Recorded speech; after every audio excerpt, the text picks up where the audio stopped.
So, Mr. Justin Love.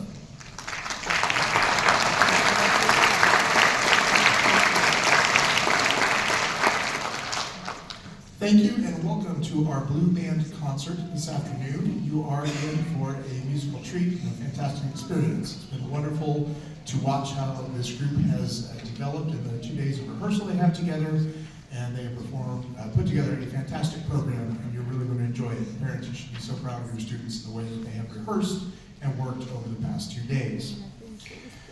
We have 2 students we would like to acknowledge who were originally alternates to the honor bands, but then were called up because the student wasn't able to participate, and so they are not listed in the program. We'd like to acknowledge from Shawnee Mission East, Ava Morgester on clarinet, and from Blue Valley North, Colton Hitchcock on trumpet.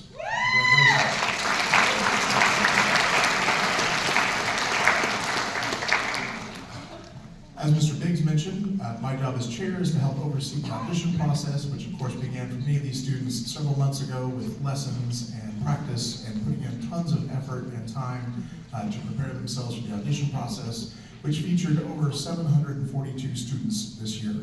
And so to be selected is quite an honor and an accomplishment, and these students should feel very proud of that, as you should as their parents. We do have some students who have managed to make that accomplishment 3 years in a row.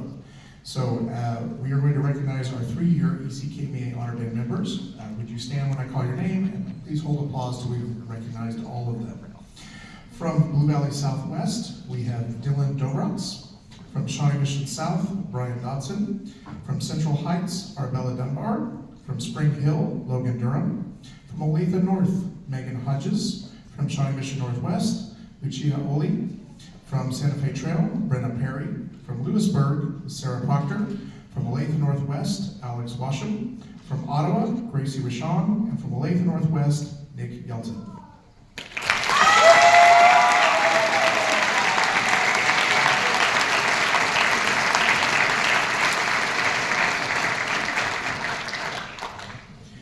We have one student then that has earned a position in one of our honor bands for 4 straight years, which is a very, very impressive accomplishment. Would you please acknowledge in the back of the room from Shawnee Mission South, Ellie Petz.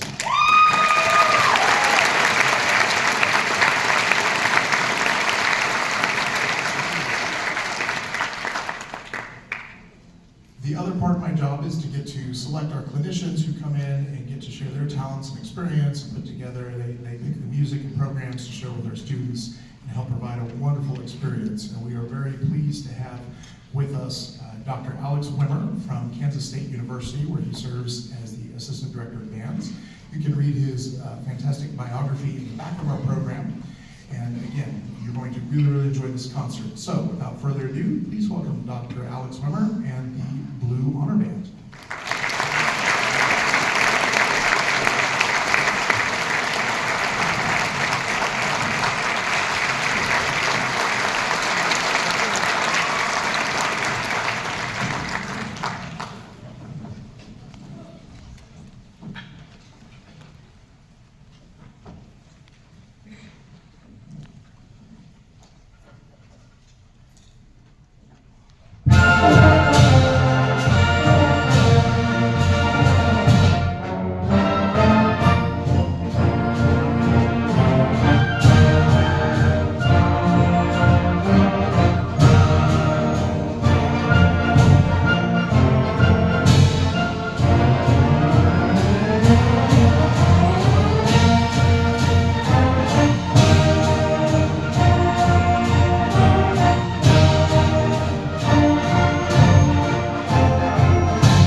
All right, well, good afternoon, everyone. Thank you for attending the concert. I tell this to every audience that I speak at a concert. You have a choice to do a lot of things in life, and the fact that you chose to spend an afternoon of your busy day, your busy schedule, to listen and appreciate live music, that's the reason why we're here. We're on the stage, not just to practice for hours and hours and hours, but we want to be able to perform for an audience and be able to have a purely human experience because of that too. So thank you very much for attending.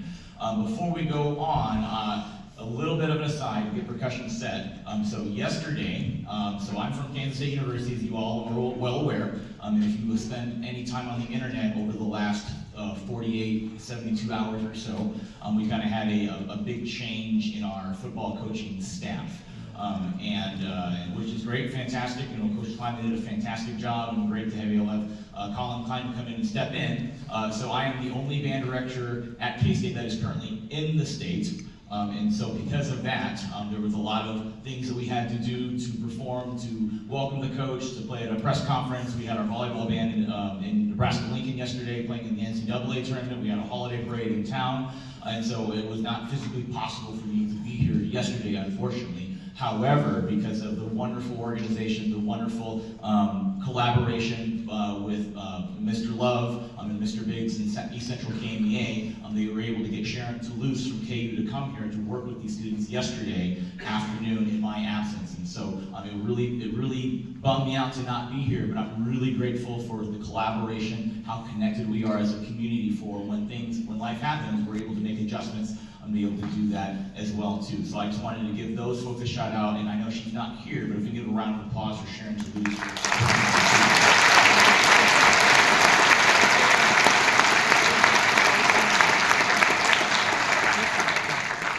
And then I want to talk a little bit about this piece. I won't talk in between the next two pieces.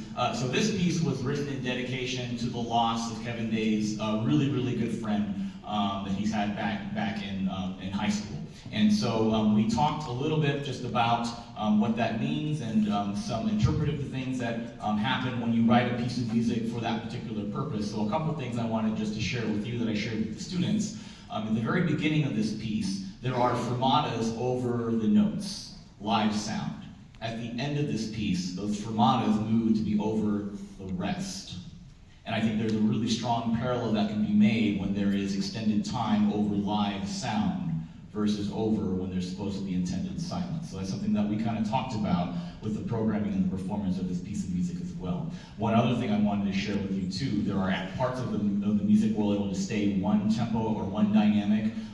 It's very typical in the band world for lyrical pieces to diminuendo into nothing. At the very end of this piece, the piece does not diminuendo, it stays soft and steady all the way through. Sometimes in life, I feel like when events like this unfortunately happen, that's what happens to an individual. And not that we intend to do that. Kevin Day had a lot of intentional decisions in writing this piece. The fact that there is no diminuendo at the very, very end, I think is also very telling. There's a lot of other things that I could share about this piece, but I felt that those two were very important for you just to be able to know and understand so that you can be able to listen and be able to not appreciate the piece, but understand the piece more so. So this is Kevin Day's A Song for Tomorrow.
Central KMEA for allowing me the opportunity to work with these students who, even if it was for one day, they hit the ground running. They work hard, they're very ambitious, they're super focused, and that's attributed not only to them, but also the teachers that got them here onto this stage. And so I'd just like to say thank you to those folks, and thank you to all the teachers who you've seen resetting the stage, running around, running a lot of things behind the scenes, on a day that is a quote-unquote day off for them as well, too. So give a round of applause for the teachers who are doing that.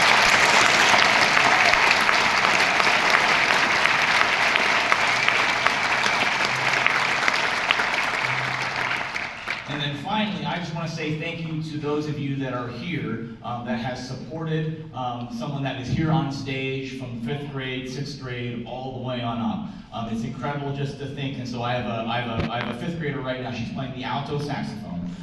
Her band director is my wife, and so I had some words with her about the selection of the instrument. I think there's still an opportunity for her to shift over to oboe, but we'll get there when we get there.